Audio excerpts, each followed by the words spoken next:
omdat ons hierdie goed sien gebeur, weet ons die Bybel is waar, ons weet dis die woord van God en ons kan onsself voorberei vir hierdie tyd wat voorlê.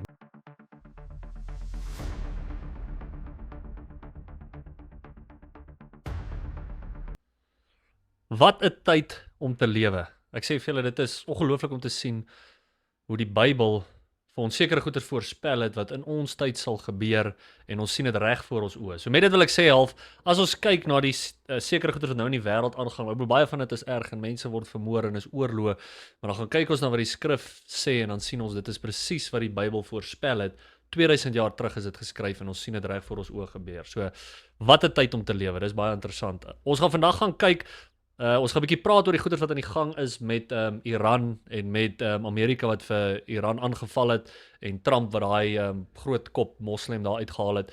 En ek gaan nie kyk na die soos die geopolitical issues met dit. Ek is glad nie 'n kenner in enigiets van dit nie. Ek wil kyk wat sê die Bybel vir ons oor profesie, oor goeders wat in die toekoms kan gebeur en veral wil ek gaan kyk wat is die volgende gebeurtenis op die profetiese kalender en waarvoor kan ons wag. Julle sal sien, hierdie is eintlik 'n topik wat baie relevant is vir Christene, wat baie belangrik is vir ons om in ag te neem die goeders wat aan die gang is, veral in die Midde-Ooste, veral daar in Israel, veral al hierdie plekke waar hierdie goeders nou besig is om te gebeur. So hierdie gaan vir jou, ek dink as jy nog nooit gehoor het van Bybelse profesie nie, gaan hierdie vir jou baie interessante program wees en ek wil julle aanmoedig om mooi te luister en opgewonde te raak vir wat aan die gang is, maar ook wil ek met dit 'n ernstige waarskuwing gee vir die tydperk waarna toe die kerk vandag beweeg. Nou, baie ouens as dit gaan oor Bybelse profesie het verskillende sieninge en die punt is die Bybel is, daar's net een regte siening.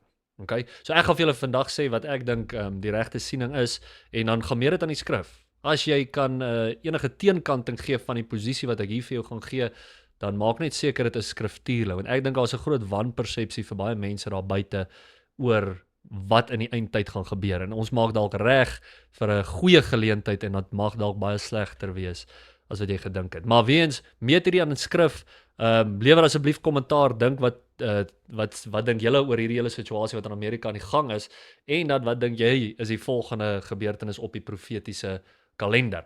Maar kom ons gaan kyk gou hierso. So hierso is maar net 'n artikel wat wys, as julle nie weet waarvan ek praat nie, Trump het vir hierdie Ayatollah het hy geassassinate, hulle het hom doodgemaak en dit was Amerika wat nou respond op hulle. So wat ons moet net weet, Bybels gewys is, as jy gaan lees in die Bybel soos Persia is die moderne Iran, net sodat jy weet, hier is ons duidelike Bybelse implikasies, maar as ons gaan kyk, al hierdie oorloë en al die goeders wat rondom Israel aan die gang is, moet ons verstaan, word voorspel in die Bybel. So dit praat ook van hierdie Gog en Magog en ek dink baie van hierdie het te doen met dit, maar die meer belangrike ding vir my is in Daniël 9, as ons hierso gaan kyk. So Daniël 9 is jy moet Daniël 9 vers 24 tot 27 onder die knie het reg verstaan om enigsins 'n idee te hê wat in die eindtye gaan gebeur. As jy nie hierdie 4 tekste bemeester nie, dan gaan jy nie verstaan wat in die toekoms kan gebeur. Daar's baie ander Bybelse profetiese goeie wat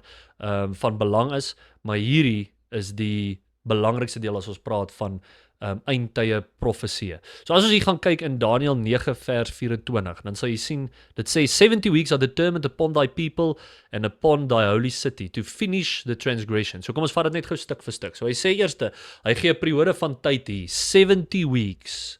70 weeks are determined upon thy people. Alright, so hierdie 70 weeks, as jy gaan kyk, die Hebreëse woord daar is Shabua. As jy gaan kyk, Shabua het een van 3 betekenis wat dit kan beteken. So dit sê basies, dis 'n set van 7. So ons sien weeks en verstaan dit net as 'n week is 7 dae, maar Shabua, die Hebreëse woord hierso kan beteken jare, weke of dae. So dit wys nie 'n spesifieke, dit verwys nie altyd net na 7 dae as 'n week nie, maar dit kan na 7 jaar verwys. Nou, hoe ons weet, hierdie praat van 7 jaar, as jy gaan kyk, so as jy gaan kyk soos in Genesis 29 vers 27 tot 28, dan wys dit vir ons dat Jakob het 'n 7 jaar periode wat hy gewerk het, waar die woord Shabua gebruik is. So ons weet dat ons kan hierdie 7 weke interpreteer as 7 jaar. So hierdie gee vir jou 70 maal 7 jaar. Dit is 'n periode van 490 jaar wat die uitgesit word. So hierdie skrif sê vir ons 70 weeks are determined upon thy people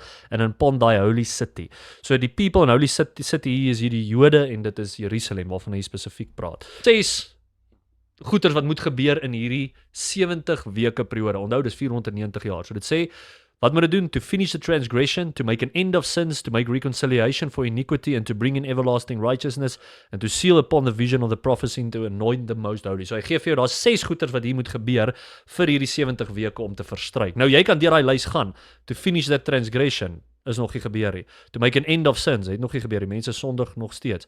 Make reconciliation for iniquity. So dit is nog nie finaal gebeur dat Christus die wêreld na homself gebring het in die millennial kingdom begin het nie. Nou, ouens wat soos 'n a-millennial view van die het of 'n post-millennial view sal sê al hierdie goeters het klaar gebeur, maar ek dink jy kan self deur die lys gaan en sien baie van hierdie goeters is nie 'n realiteit in ons wêreld vandag nie. So dit los ons dat hierdie profesie wat hy hiervan praat is nog nie vervul nie. Hierdie moet nog tot vervulling kom. Eerste rede is, soos ek nou vir julle gewys het, al 6 daai goeters het nog nie gebeur. Jy kan deur elkeen een vir een gaan, bietjie verder navorsing gaan doen, maar ek dink dit is duidelik. Ons gaan nou nie vandag hierso praat oor amil teen primil, hierdie tipe goeters nie. Wat ek hieroor wil praat is spesifiek hierdie toekomstige tyd wat vir ons voorlê. En wat kan ons volgende verwag op die profetiese kalender? Vers 25. Know therefore and understand that from the going forth of the commandment to restore and to rebuild Jerusalem unto Messiah the Prince shall be 7 weeks and 62 weeks. The street shall be built again and the wall even in troublous times. So hierso sê hy, hierso is 'n periode van tyd wat hy weergee. So hy sê in hierdie 70 week periode, hierdie 490 jaar, sal die volgende gebeur. Daar sal nog 'n tydsperiode voorkom. En dit is 7 weeks. So hierso sê hy, the Prince shall be 7 weeks and 62 weeks. So daai 62 weeks is 62 en die 7 weeks is nou nog 7. So dis 'n 69 weke periode van die 70. Is almal nog by.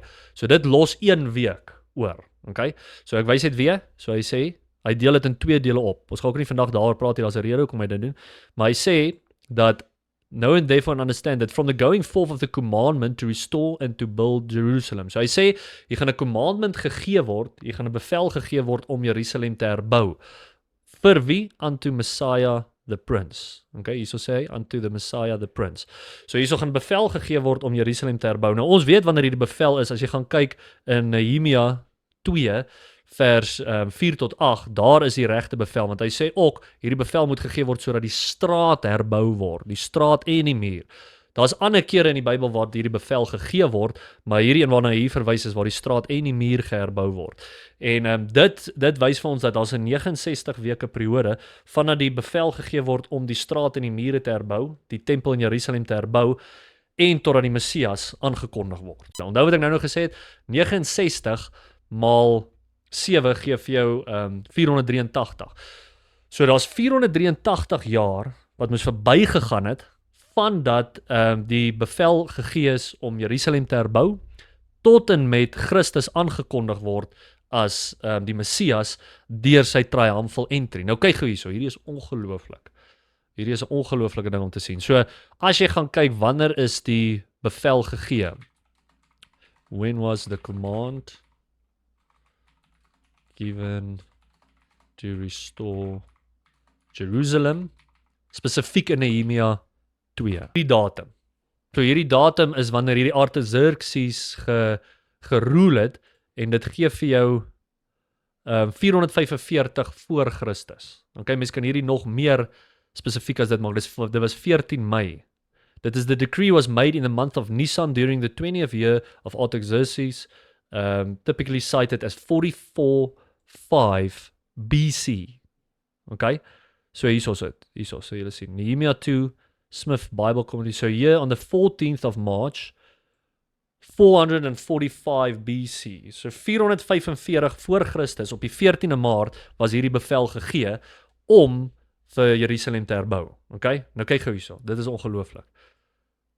Nou kan ons kyk, when was the triumphal entry? When was it the triumphal? Nou wat jy moet onthou, so die triumphal entry was, dit was voorspel in Sagaria 9 vers 9, Maar wanneer dit gebeur het was op this event is celebrated each year by Christians on Palm Sunday. En hierdie dag is biblical time. According to John's Gospel, this occurred on Nisan 10, which was 5 to 6 days before Passover. So hierop. So spesifiek as jy gaan kyk na Daniël 9, dan kry jy hierdie datum. April 9, 32 na Christus. So April 9, 32 na Christus, 14 Maart 445 voor Christus. So hier is ons 2 datums wat hy vir jou gegee. So onthou wat ons nou gesê het, jy het hierdie periode van tyd, nê? Jy het hierdie periode van tyd wat 483 jaar is. 483 jaar was gegee vandat die bevel gegee is, hierso wat ons gelees het in Daniël 9, van die bevel gegee is om die tempel te herbou, en nou weet ons, wanneer is dit? Hierso is dit is 14 Maart 445 voor Christus. So dis wanneer bevel gegee, dan sê hy, dit is 69 weke. Weens hierdie 69 weke is eintlik 483 jaar, okay? 483 jaar in Joodse dae, mens kan dit gaan uitmaak. 'n Joodse jaar is 360. Okay. So hierso, as jy gaan kyk, die Joodse kalender het 360 dae in 'n jaar. So jy moet dit verstaan. Dit is nie ons jare soos 365 nie, dis net 360. So as jy gaan vat hierdie 69 weke vir wanneer die command gegee word om die tempel te herbou totdat Christus aangekondig word as die Messias in die triumphal entry, is 173.880 dae. Alright, nou, as jy hierdie som gaan maak van hierdie datum, 14 Maart 445 voor Christus tot die triumphal entry, April 6, 32 na Christus, is dit presies 173.880 dae. Is dit nie ongelooflik nie? Is dit nie bonatuurlik nie? Met ander woorde, wat jy moet verstaan hiervan, is Daniël is geskryf, wat is dit, so 700 jaar voor Christus. 700 jaar voor Christus en 200 jaar voordat hierdie profesie begin het, is dit geskryf. En dit was tot op die dag toe vervul. Tot op die dag het Christus, die Heilige Gees het 'n persentasiekans om verkeerd te wees van 0. Hy het tot op die dag toe dit voorspel. So hier is 'n ongelooflike apologetiek as jy gaan kyk in eskatologie. As jy in eindtye studies dit gaan bestudeer, dan sal jy sien hierdie was tot op die dag toe geprofeteer. Nou, as jy twyfel oor die wiskunde, daar seker goed wat jy in ag moet neem, skrikkeljare, hierdie tipe goeters, jy kan gaan kyk, daar's 'n ou wat 'n boek geskryf het, Sir Robert Anderson, en sy boek se naam is The Coming Prince. Coming Prince, Sir Robert Anderson.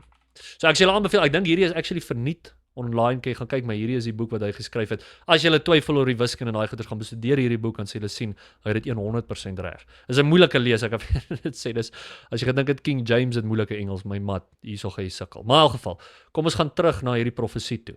So, tot op die dag was hierdie ding vervul. Nou, die van julle wat opgelet het, sal agterkom, okay, ons het 69 weke behandel, daar's nog 1 week oor. Daar's 'n 70ste week van Daniël wat oor is. Nou kyk jy wat sê hy. And after 62 weeks shall Messiah be cut off, but not for himself. And the people of the prince that shall come shall destroy the city and the sanctuary, and the end thereof shall be with a flood. And unto the end of the war, desolations shall be determined. So hier het hy gesê, die tempel sou, daai bevel was gegee om die tempel op te bou. Die tempel was opgerig, maar hy gaan weer afgebreek word. En ons weet dit het gebeur, die tempel was weer afgebreek. En dan in vers 27, hier is die belangrike ding waarby ek wil eintlik uitkom, wat wys hier is 'n toekomstige profesie wat vervul word. In vers 27 gaan sê, and he shall confirm, daai hierdie is belangrik, baie ons debatteer dit, van my mense dink dis Christus, maar as jy mooi die konsep van die antecedent, ek dink dis antecedent, iemand sal my uittrap, maar anyway, die principle van antecedent beteken, wat is die laaste persoon wat hier genoem word, sodat ons weet van wie praat die hier, en as ons hier gaan lees, and after Messiah, and after 62 weeks shall Messiah be cut off, but not for himself, and the people of the prince, that shall come, shall destroy the city and the sanctuary. So hierdie is die mense van die prins wat sal kom, om die city te vernietig. Daai prins is die antichrist. Prince that shall come. Dit is die antecedent van die hier. So daai hier verwys na die antichrist. So wat hierdie sê, wanneer die antichrist kom, and he shall confirm the covenant with many for 1 week. Hier praat hy nou van die 70ste week van Daniel, hierdie 7 jaar periode van tyd. So ons het bevestig dat dit 100% 'n 7 jaar periode van tyd is, deur die bewys van hierdie profesie wat tot op die dag vervul is. Dan sê hy, wat gaan gebeur in hierdie 70ste jaar? And in the midst of the week, in die middel van die 7 jaar periode, the sacrifice of the oblation to cease, and for the overspreading of abominations he shall make it desolate, even unto the consummation, and that determined shall be poor upon the desolate. Dis 'n mondvol. Die meeste mense gaan dit seker lees en wonder waarvan hy praat. Maar hierdie is net wat ons noem die abomination of desolation. Dit gaan daaroor, die abomination of desolation is soos die ergste manier wat jy die allerheiligste kan afbreek, of afbreek maak. So wat baie ouens aanneem, Artaxerxes, Artaxerxes, Epiphanes was 'n ou wat 'n beeld in die allerheiligste opgerig is wat hulle genoem het die abomination of desolation. Nou dit was 'n ligte abomination of desolation. Ons weet, soos die profesie wat ek vir julle nou gewys het, hierdie moet nog toekomstig wees. Hierdie moet nog in die toekoms gebeur want dit is nog nie vervul nie. Vers 24 is duidelik dat al 6 daai goeters het nie gebeur. Jy gaan my nie oortuig daai goeters is klaar. Dis 'n realiteit van vandag nie. So ons weet hierdie laaste week moet nog kom.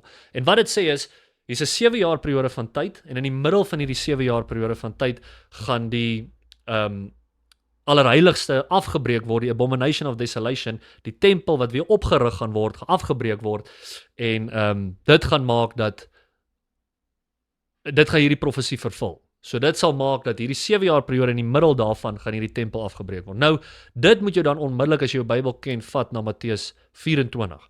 So Matteus 24 se konteks is, dis 'n solid eindtye profesie. Dit sê in vers 3, and he sat upon the Mount of Olives, the disciples came unto him privately, saying, tell us, when shall these things be, and what shall be the sign of thy coming and the end of the world? So hulle vra vir Jesus, wanneer gaan u terugkom, wat is die teken daarvan, en wat is die einde van die wêreld? Nou kyk hierso, ons het net gelees van die abomination of desolation, hierdie afbreking van die tempel in die middel van die 7 jaar, en hier in vers 15 sê dit, when ye therefore shall see the abomination of desolation, spoken by Daniel the prophet. Sê, hy maak dit nog vir jou makliker, hy sê, gaan na Daniel, kyk na die profesie wat vir Daniel gegee is, laat jy kan verstaan wat hier aan die gang is.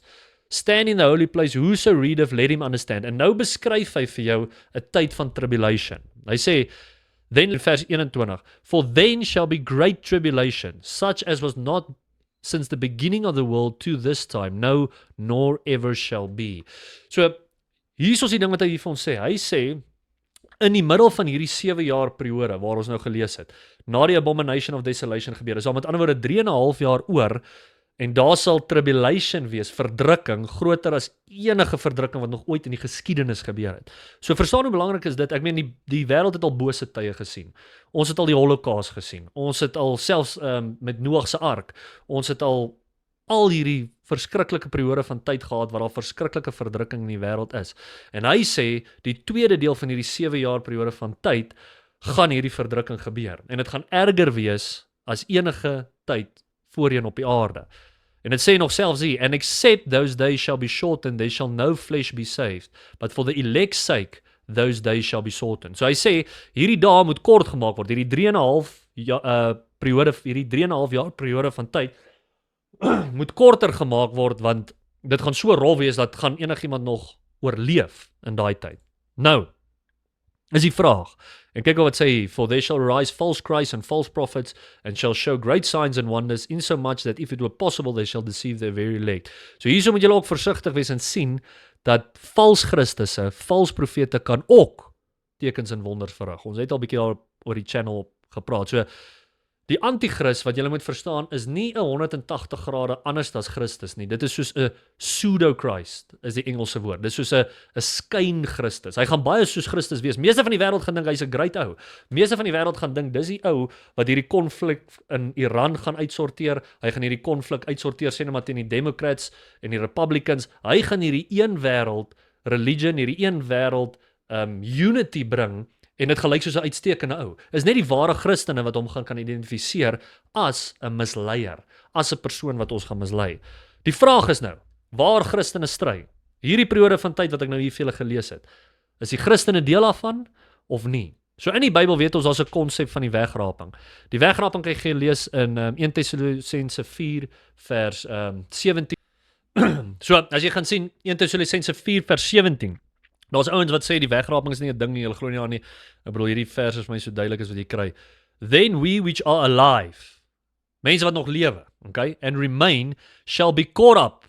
Daai woord daar is harpazo. Dit beteken om to be snatched away, om weggeruk te word. Dis waarvan af die wegraping kom. Die Latyns daarvoor is rapturo. So dis die konsep van die wegraping is 100% in die Bybel. Ouens wat sê dit is nie daar nie, ek bedoel hier het jy dit. Daai caught up, harpazo is wegraping. Dis wat dit van praat.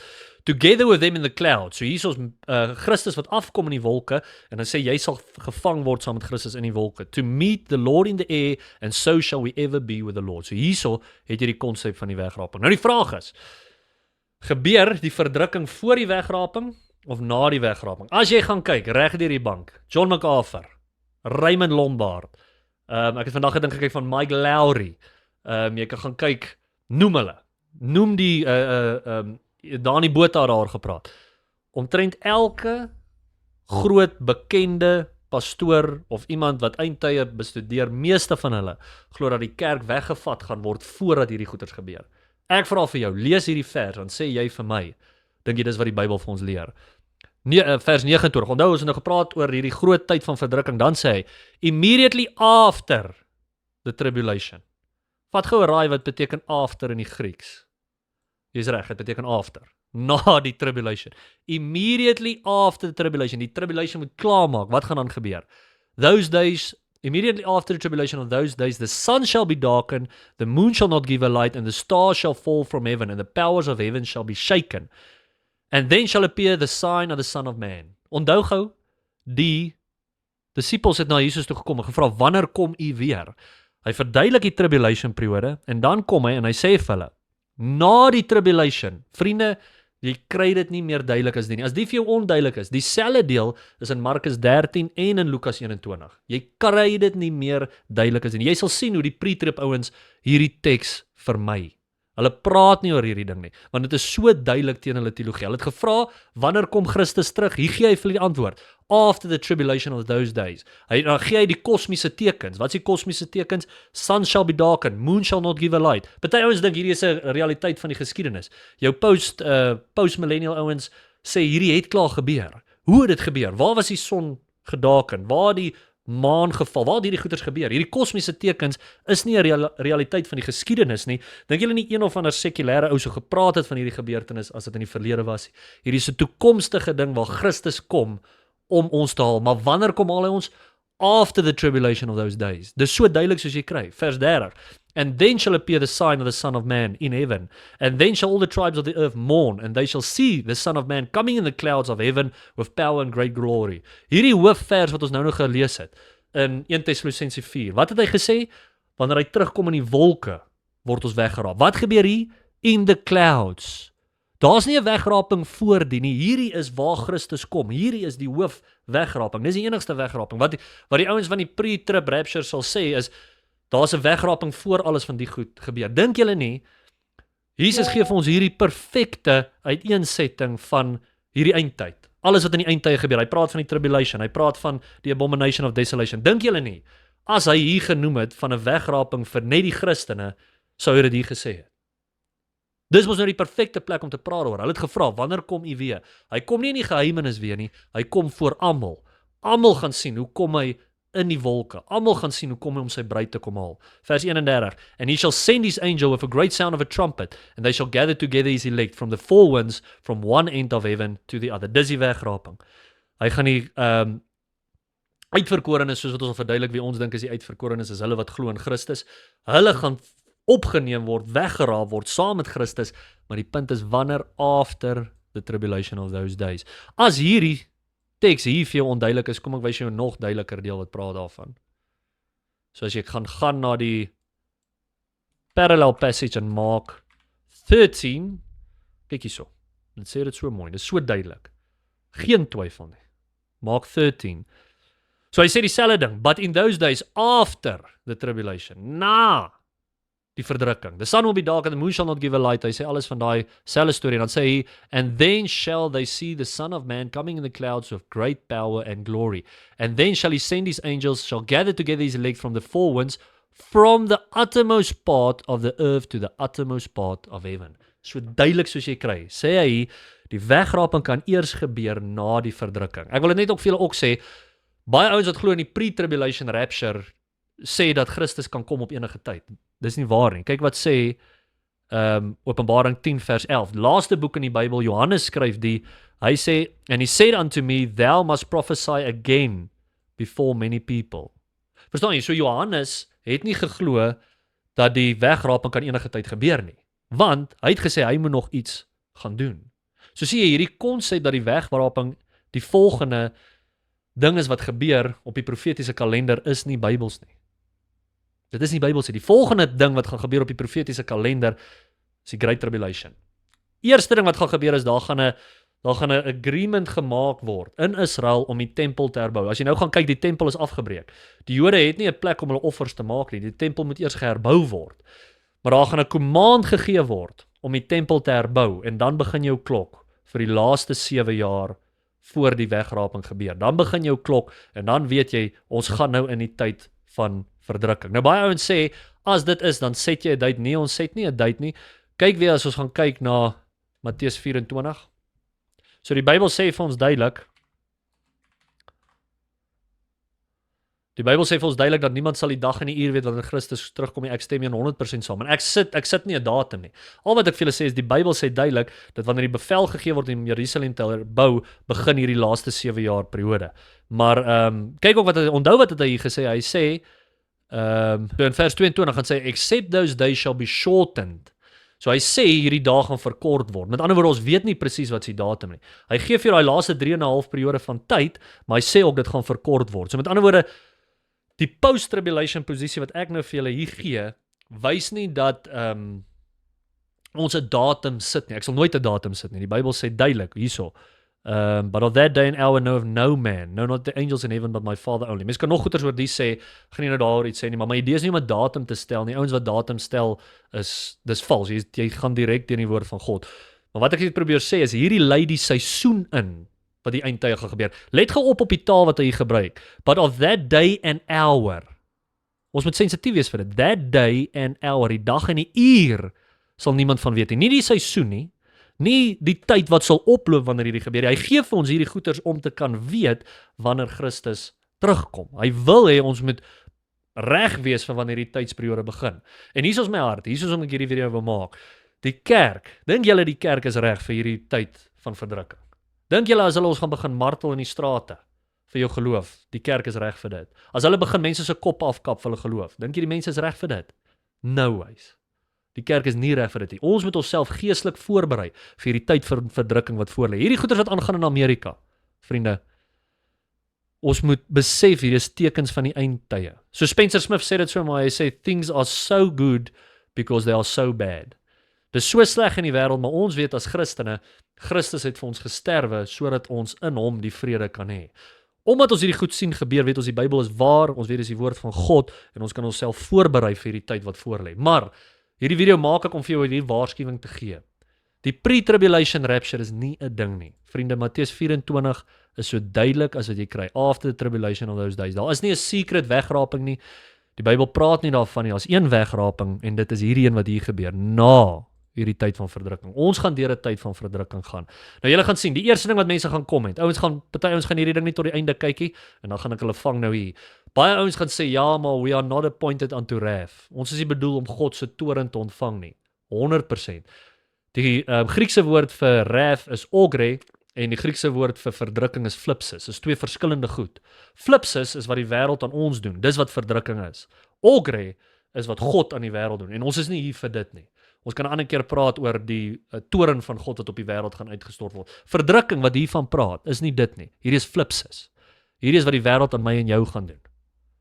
Vriende, hierdie is opgewonde tye. Ek prys die Here dat ons hierdie kanaal kon groei waar ons het, maar gebruik hierdie, stuur dit vir iemand en waarsku Christen om te sê, luister hier, julle maak reg vir Christus wat terugkom, om die kerk te kom haal. Ek sê vir julle, ons gaan eers deur 'n tyd van verdrukking gaan.